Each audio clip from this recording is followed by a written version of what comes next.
running the option on first down. Hagan has it. He has room. He's got one man to beat. Now he pitches to Flanagan, and he may take it all the way. Flanagan's in for the touchdown.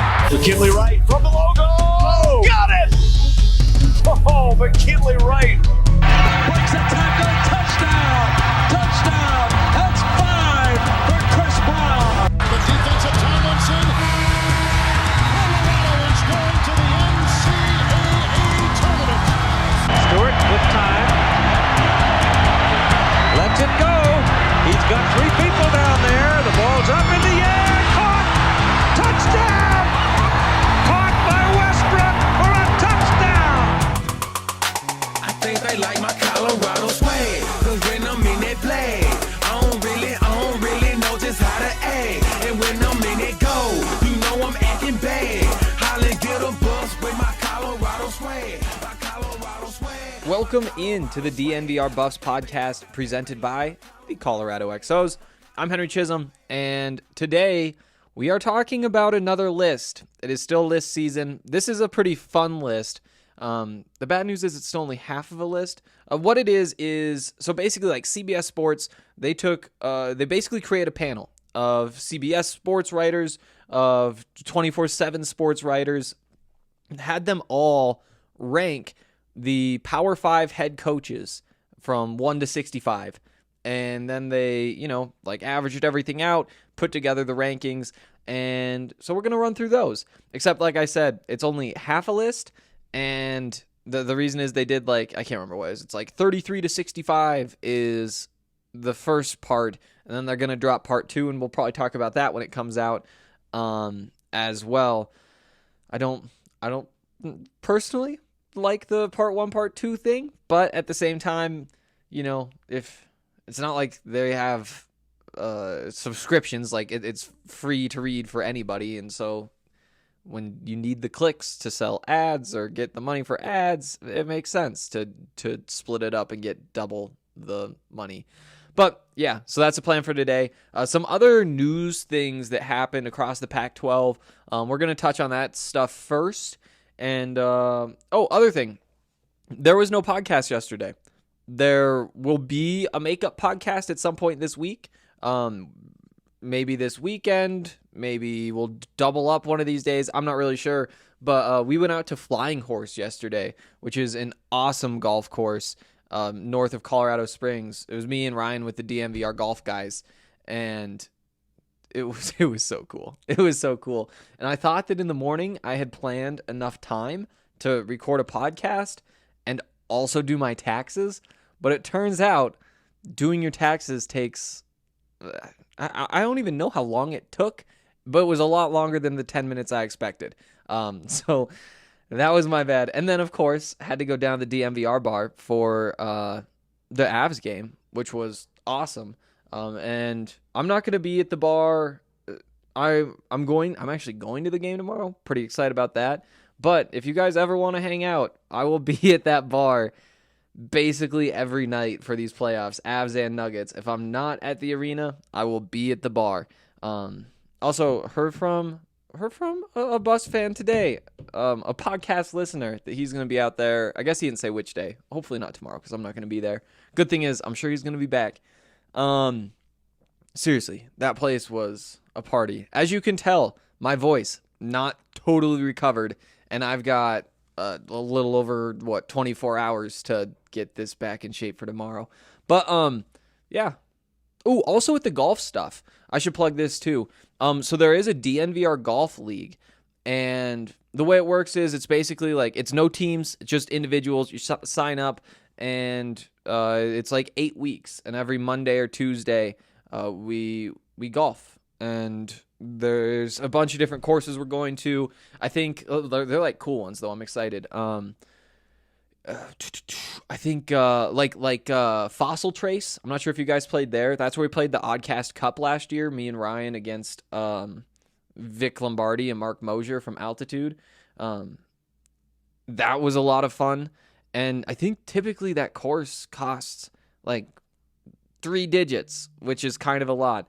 And so, when you look through like the different options for the golf league, it kind of depends on what membership you currently have, or if you don't have a membership. I think if you don't have a membership, it winds up being like a little over $400, but you get, all sorts of stuff like 8 rounds of golf, including some really cool courses. Some of them come with some free drinks. You get a free polo, a nice polo, not just some cheap little polo, but a cool DNVR polo. And other stuff too. So definitely look into that, because I am very excited. Like I said, we went out and played Flying Horse yesterday.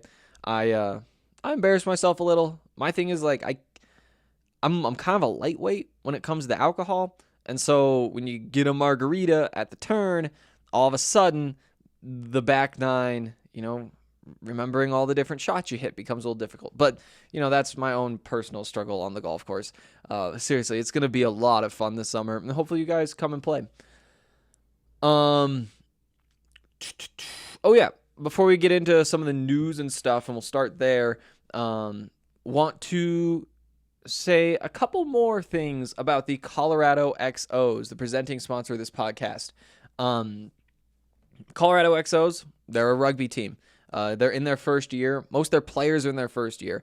They've been playing like football or soccer or whatever, and now they have switched over to rugby. They train at the same place as the U.S. national teams. The idea is to take these athletes, develop them as rugby players to the point where they're ready to compete with the U.S. national team. Cool thing going on. You can follow along with DNVR Rugby on Twitter, the DNVR Rugby podcast. So definitely check that stuff out. Okay. So, like I said, some news to start things off. First of all, the Pac-12 passed the basically like an intra-conference transfer rule. Basically means that student athletes no longer have to sit out when they transfer from one school to the other. Now, you might be thinking, didn't the NCAA just do this like a month or two ago? Yes, the NCAA did, but all the different conferences also have whatever policies in place. And basically all the conferences have gotten rid of this interconference transfer rule.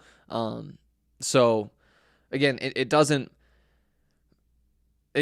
I don't have much to say about it. There isn't much to say, but basically that was kind of the last little hurdle when it comes to student athletes transferring. Now, of course, there still is the NCAA rule that if you transfer a second time, then you still do have to sit out. But at this point, Pac-12 schools and most schools in the country, first-time transfers are just across the board free, no sitting out, nothing. You just get to go to school and play football like they want to do. So that's the first little bit of news. Oh, I don't know how this got in the news section, but there was a tweet today. Oh my goodness, and it was somebody from the recruiting staff, and I should know who. Kelly on the recruiting staff, I think.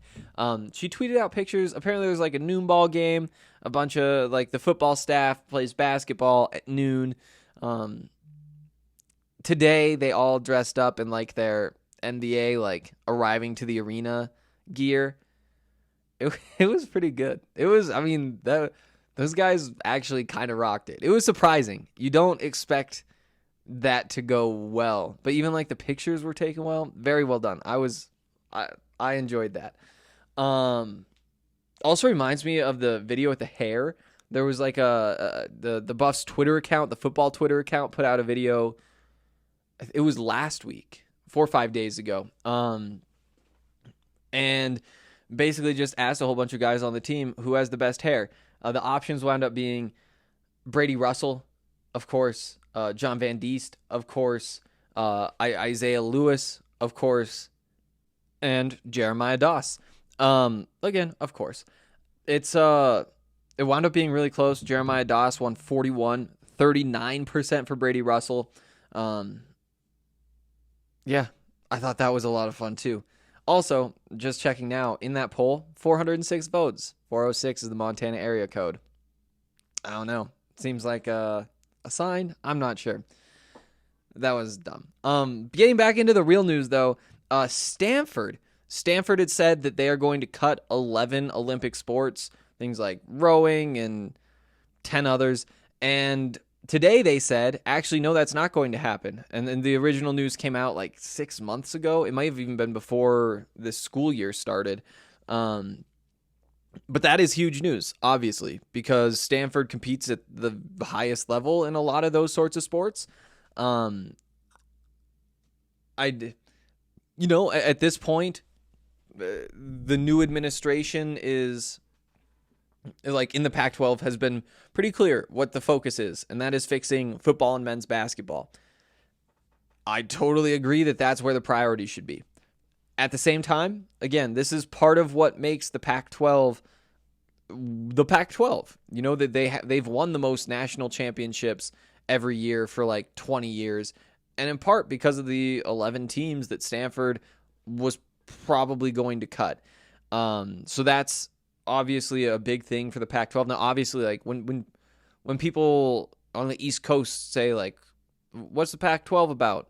Like, you don't want them to say they're really good at rowing. You know, the Olympic sports are killer. You know, and you do want that, though. It's just that you want football and basketball to kind of be at the forefront of people's minds, because that's where the money comes from. And if things are going well in those sports, it's good for everybody.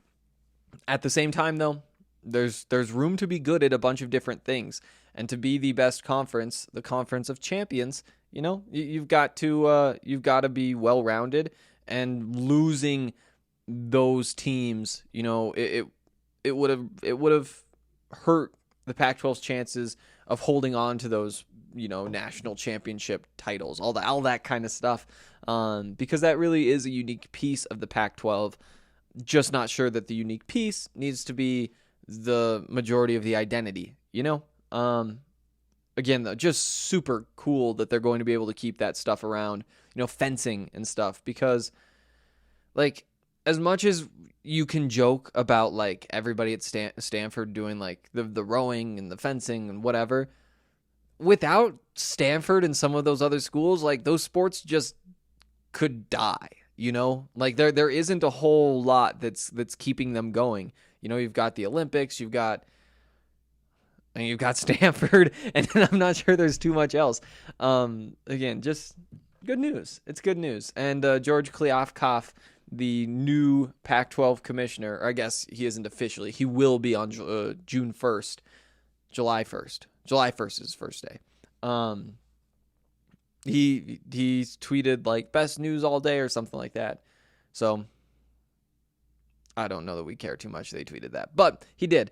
That's all the little news stuff that I want to get caught up on. So before we get into this list of the top 60, the ranking of the 65 Power 5 coaches, except for not the top 30 something, we gotta hit a quick ad break. And I'm really excited to talk about these coaches, because I mean, there's one thing in particular that you look at and you just can't stop looking at. You know, like, just a couple of names on there. Just look back and forth and back and forth. But we'll get into that in a second. First, though, DNVR. Like I said, there's a whole bunch of cool stuff going on. That golf league is one of them. Seriously, you guys should definitely jump in. If, you know, I get, like, Mondays and Tuesdays, those are not necessarily, like, the days that most people have wide open. That's fair. If you do, though, like, I really don't think that there's many better ways to spend that time. Yeah. Also, I mean, there's a whole bunch of stuff going on right now. Playoffs for the Nuggets and Avs. Like I said, I'm going to be at that bar basically every night, and I could not be more excited. Not only does DNVR have the most in-depth coverage for your Avs and Nugs during the playoffs, there are so many perks becoming a DNVR member. We just keep adding in those perks as time goes on. Like I said, the golf league. Get extra raffle tickets at all the watch parties and win free stuff when you do come down to watch games at the DNVR bar. Seriously, if you haven't been, honestly, no, I'm not going to say it's better than being in the arena, but the fact that the arena is still, like, socially distanced and limited capacity, it changes the environment there a little bit, and it does close the gap. I will say that for sure. we just got rid of like the COVID restrictions for people who are vaccinated. It was so nice last night, just going and high-fiving strangers and, dude, it's what sports are about. It's all about community. And it's just a whole bunch of Avs fans. On Saturday at 8:30, it's going to be Nuggets fans. Just the best place to be. Except for maybe the arena. Like I said, I'm going to be there tomorrow. I'll let you know. If you are like a member, you get like a big beer for the size of a small beer at the DMVR bar. So check that out for sure. And yeah, come hang out with us and be a member. Also, Breckenridge Brewery. I don't actually know if we have the seltzers available at the DMVR bar. And I don't even think I'm supposed to say this, but I think that they might be coming if they aren't there yet. They are good seltzers, though. I didn't get a chance to try the lemonade ones yet. I thought that maybe yesterday I could. Turns out that was more of like a beer night. So I can tell you that the first 15-pack they put out was really, really, really good. And that I have really high hopes for the lemonade seltzers. First of all, because like it's lemonade and that sounds incredible. It's lemonade, a top 3 drink. I think it might be. It's just so versatile. And like obviously like in the summer, lemonade is the best drink. Yeah, I mean it is. But then the rest of the year, it just kind of makes you think of the summer in a way that I enjoy. So yeah, lemonade, very good. Also, I've heard that they're really good, the seltzer version. So check that all out. Also, there's a bunch of cool stuff they've got going on. If you buy their beers, their seltzers from Breckenridge Brewery, they're giving 1% of all their profits this summer to the National Parks Conservation Association. That's a really cool thing. They're doing some giveaways, like a $30,000 Escapade trailer. If you head to their website and enter to win, that's breckbrew.com/ingoodco, INGOODCO. And again, it's free to enter. You just see if you can get the $30,000 Escapade trailer. I mean,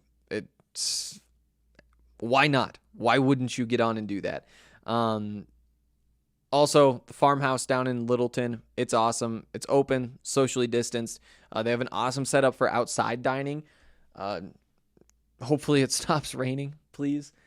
Oh my goodness. So yesterday when we were leaving the golf course, I was driving with Ryan, and I was driving. My windshield wiper, my left windshield wiper just wouldn't go. And it was raining, and that was... Ryan had no faith in me. It was kind of crazy. But yeah, hopefully it stops raining. Get down to the farmhouse at Breckenridge Brewery. Go sit on the patio. It's cool stuff. And seriously, just really good food. If you use the code DMVR, you could save $5 on your online orders, or also your like over the phone orders. So do that. Want to give a shout out to our friends over at Solace Meds as well. Solace Meds, they are a local business. They've got locations all over Colorado, and they have some awesome deals. So they're a premier dispensary. Then they've got smoking hot deals to offer. Like I said, locations all over Colorado. One in Fort Collins, Wheat Ridge, one off of Broadway, and one that's just a few blocks away on East Colfax from the DNVR bar. So if you're coming down, I don't know, maybe you combine those two activities. Could be a good time. Solace has some banging deals this month. Here's a few to look forward to. Starting with the ones that have not already passed. Memorial Day. You can buy 3, get 1 free in the entire store. That's basically like 25% off.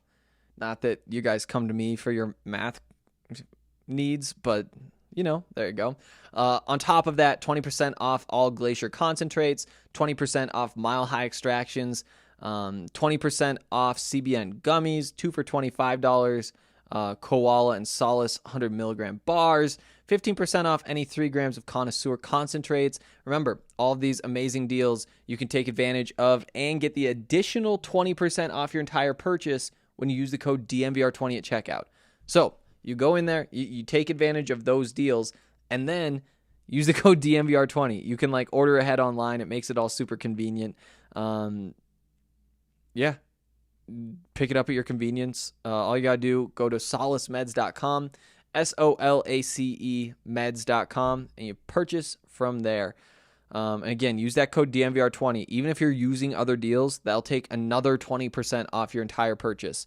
There's no better way to support us at DNVR than to support our partners. So get online, purchase, or head to one of their 4 locations and get the best customer service and 20% off your purchase. Oh, wow.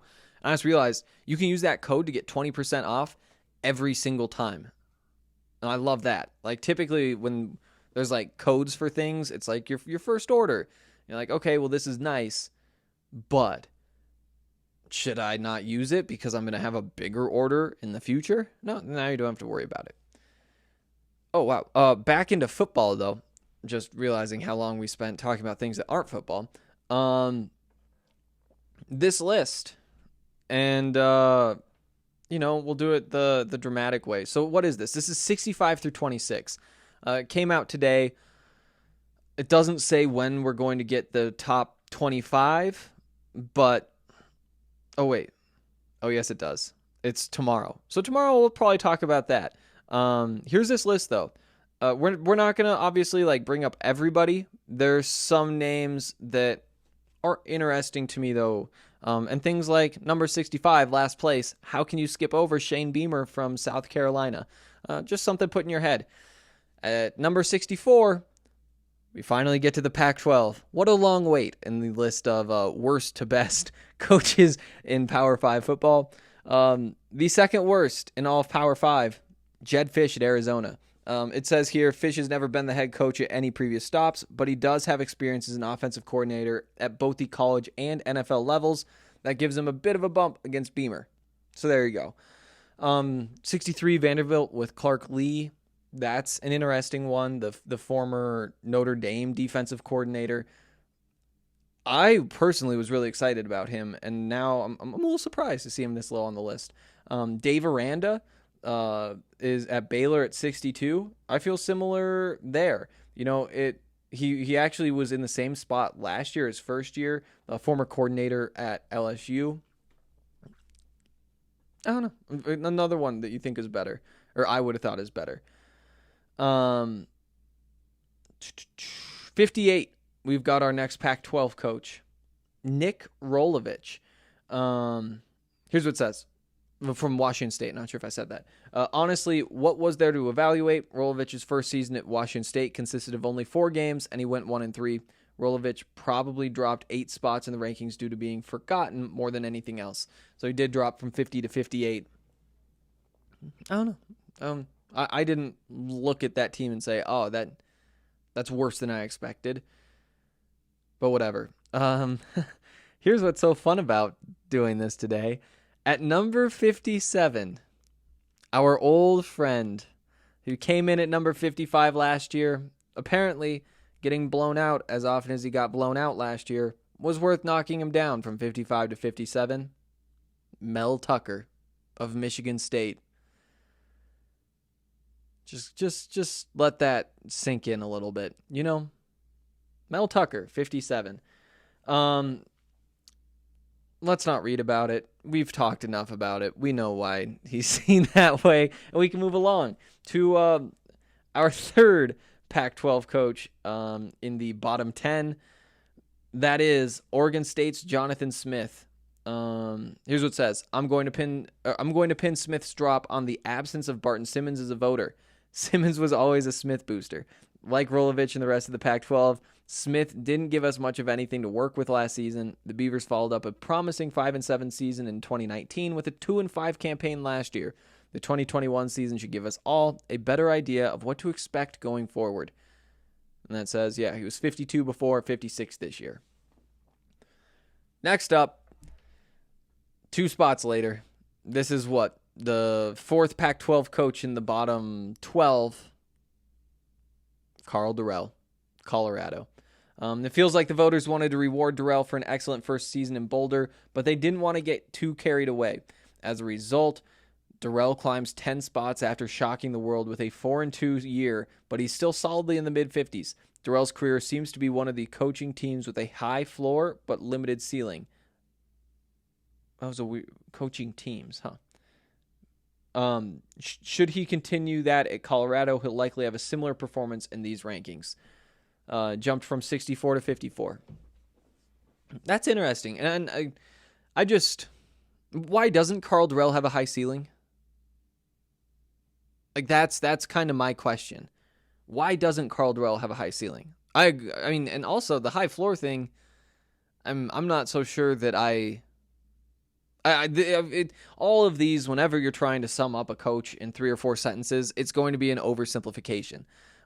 But the low ceiling thing just doesn't make sense to me. Is that like a recruiting thing? They don't think that he can ever bring in the talent to be a national contender?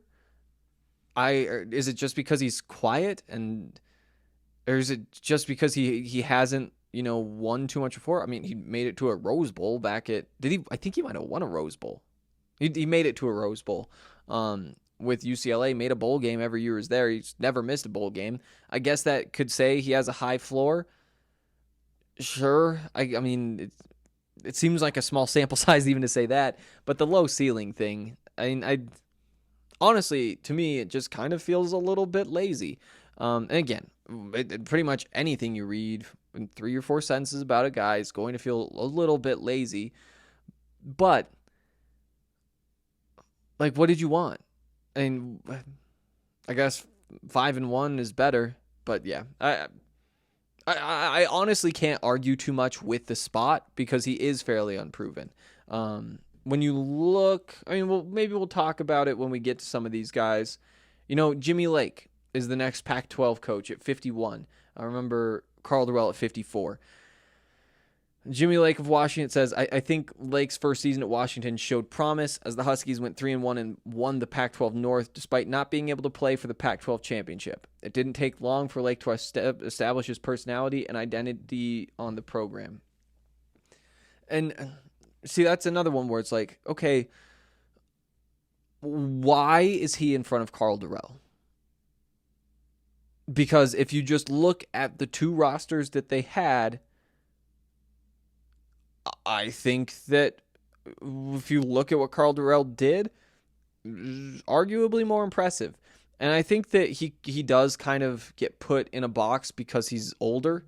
He's not like Jimmy Lake, who's he's got to be in like his early 40s probably, whereas Karl Dorrell's in his 50s, and it just makes him a little bit less shiny. It's not somebody who people just like up and comers. And the fact that Karl Dorrell, if this works out, he could absolutely be the head coach at Colorado for the next 20 years and win national championships. And obviously, like, it's an unreasonable expectation, but it is a thing that could happen, and it's a thing that's happened before. So, I don't know. Maybe this is worth a tangent, but I do think that this whole like young coach thing can kind of get a little bit overblown because, again, if you're 50 years old, it's not unreasonable to think that if you're a really good coach, if you're a coach that's competing for national championships consistently, that you aren't going to have a 20-year career, or you will have that. That's not unreasonable.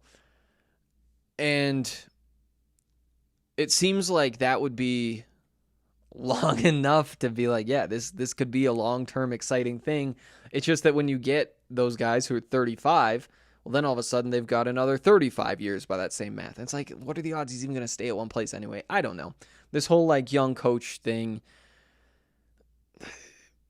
and maybe it's not even a coaching thing. Maybe you can apply this to other parts of the world as well. But I do think maybe just gets a little bit overblown. It's just easy to get excited about young people who are on Twitter more. Not that Karl's not on Twitter, but I was bringing back our old friend Mel Tucker, who I still follow on Instagram. He posted a picture a couple weeks ago of him on the golf course with a big old cigar in his mouth with his Jordan golf shoes and all of that kind of stuff. And that sort of thing is going to, right or wrong, and I would say wrong, it's going to pump up the way that people view him. It's going to help him out.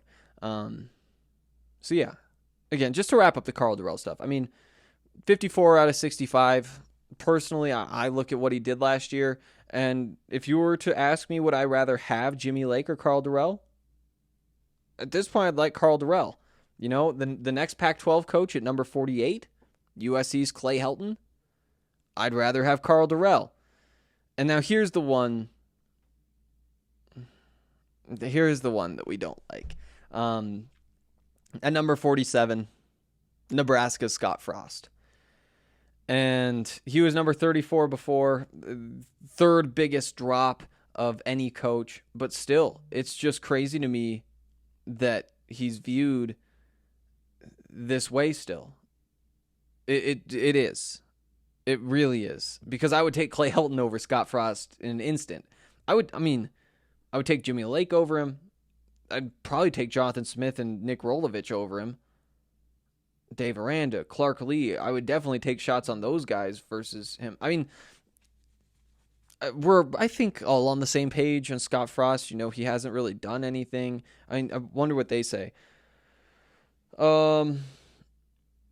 was viewed as a no doubt home run hire. Turns out the young up-and-comer didn't work out. Who would see that coming? Well, he's 12-20 in 3 seasons with the Cornhuskers. And that 13-0 season at UCF just seems further away with every loss. Yeah, we can move on. Texas, number 46, Steve Sarkisian. That's an interesting one. Offensive mind. We've gone through this story plenty because it seemed like a real chance that he was going to be the coach at Colorado instead of Karl Dorrell. And what exactly went down, we don't know, but all the rumors were kind of pointing that way. And then on top of that, he wound up getting a nice raise as Bama's offensive coordinator, which was probably related. Moving along, next up, number 39, Chip Kelly of UCLA. I think it's safe to say the shine has come off Kelly at the college level in the minds of our voters. While nobody can deny the success he had at Oregon and how he helped change the offensive landscape, he's only gone 10-21 at UCLA and is 10-15 in the conference. And he fell 3 spots from 36 to 39. I mean, is Chip Kelly somebody if you're worried about the way Karl Dorrell recruits, then Chip Kelly should be way, way, way down there. These are what lists are for, is for creating discussion. And typically the discussion comes from points where you disagree with the list. And I disagree with a lot of pieces of this list. The next spot, another Pac-12 coach, California's Justin Wilcox. It says, I'm assuming Wilcox fell 5 spots this season because while he remained static on everybody else's ballot, our David Cobb punished him for not living up to the 10-win season that Cobb had promised Cal fans. Whew, that's not fair for David to do that, but this is America, and he's allowed to feel however he wants. Seriously, though, I'm not surprised to see Wilcox slip a little after a 1-3 season, but I'm not sure it's deserved. While every coach had new things to deal with in 2020, I've shown Pac-12 coaches a bit more leniency than others. Yeah, fell 5 spots, 33 to 38. The shine has come off. There. I really like Justin Wilcox as a coach. Still.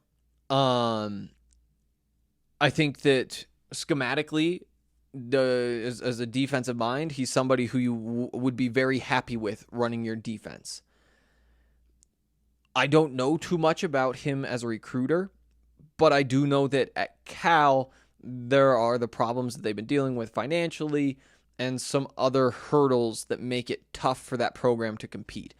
And I think, to me, if I were to try to make an argument for Justin Wilcox to be this high on the list, that's where I'd start, is that there were a lot of things stacked against him, with the biggest being, Cal. And that's not really going to change, and I wonder what that does to his career. Whereas, there were rumors that he could potentially jump ship and go to Colorado when Colorado was trying to replace Mel Tucker. And it kind of made sense because Colorado could give him more money and more security and promise him more assets to work with. Now, obviously, with the pandemic and all that, who knows how everything shook out at each school, and maybe, I don't know. It's tough to tell who handled it the best, and maybe Cal made some ground. He's in a tough spot. I do think he's a solid coach. Number 33, Mississippi State's Mike Leach. There may not be a more polarizing coach in these rankings. The reasons people have for where they rank Leach covers everything from success on the field compared to expectations to his personality off the field. Some love him and probably overrate him a bit because of that affinity, while others are put off by him and judge him too harshly because of it. I had him at 34 on my ballot, so I can't argue much with the final standing, but I wouldn't be shocked at all to see Leach back in the top 25 next season, or perhaps outside the top 40. He's the cryptocurrency of coaches when it comes to his value. I fell from 27 to 33 this year. Leach is a tough one. If you want to talk about a guy who has a low ceiling, that's Mike Leach. I'm not sure that Mike Leach is a guy who's ever going to be competing for national championships. The air raid scheme, while you see it have success in college football, it's rare that you see full air raid actually win at the highest levels. Because there is just a little bit of gimmick to it. In the way that like service academies can run the triple option to get over the fact that they're not going to be able to attract the talent that other programs can attract. The air raid, while it doesn't necessarily come into play because of that lack of talent, I do think that in the same way that the triple option can kind of just get stopped because it is just kind of gimmicky, I think that there's a limit on the success that you can have with the pure air raid. And that's the thing is, as soon as you start to tweak it a little bit, you do make it, I think, easier to win. Do things like, maybe don't have such wide splits with the offensive linemen. And sure, that's going to make it tougher to get rid of or to stop the pass rush, but at the same time, it's going to help you run block just a little bit better. So there is some of that going on. And just the fact that when you're putting the ball in the air that much, there's going to be a lot of turnovers. And even if there aren't turnovers, you're going to give the ball back to the other team so much that the defense is going to be on the field a lot. There's just so many little things that I think if you want to call a coach a high or a low ceiling coach, this would be more where I would look than to someone like Karl Dorrell. Just throwing that out there. I think that's it. Yeah, that's it for schools we care about, which are basically the Pac-12 schools, Mel Tucker's school, Nebraska, and wherever Mike Leach is. Some interesting stuff in there. Again, just interesting to hear what the perspective is from outside. It's good to see that Karl did make a little bit of a jump this season. Made a significant jump. I mean, what was it? Did he jump 10 spots? 10 spots. That's solid. I mean, he was 64 out of the 65 last year, so there's kind of nowhere to go but up. But, it's definitely good to see. And I think it'd be pretty easy to make the argument that he should be a little bit higher on that list. Again, though, pandemic season changes people's perspective a little bit. They weight previous seasons more than that season, and there just isn't all that much to look at with Karl Dorrell when you look back. I mean, being a really good receivers coach isn't going to be worth bumping him up to 44 instead of 54. We'll probably jump in and just see where the rest of this shakes out. Who haven't we talked about? So we got Washington State. We didn't get Mario Cristobal from Oregon. We didn't get David Shaw from Stanford. We did get USC. We got UCLA. We got Cal. So that's it for California. Arizona. Ooh, we didn't get Herm Edwards, and I like that. So many people disrespect that man. That's a good man and a good football coach and a cool program. Again, I get that I might be more prone to rooting for these other Pac-12 teams than some of the people who listen to this, but that's they're easy to root for, obviously, when they're not playing the Buffs, though, or when they're competing for a championship, the Pac-12 South championship with the Buffs. But what else? Utah. We've still got to get Kyle Whittingham in there, and that's it.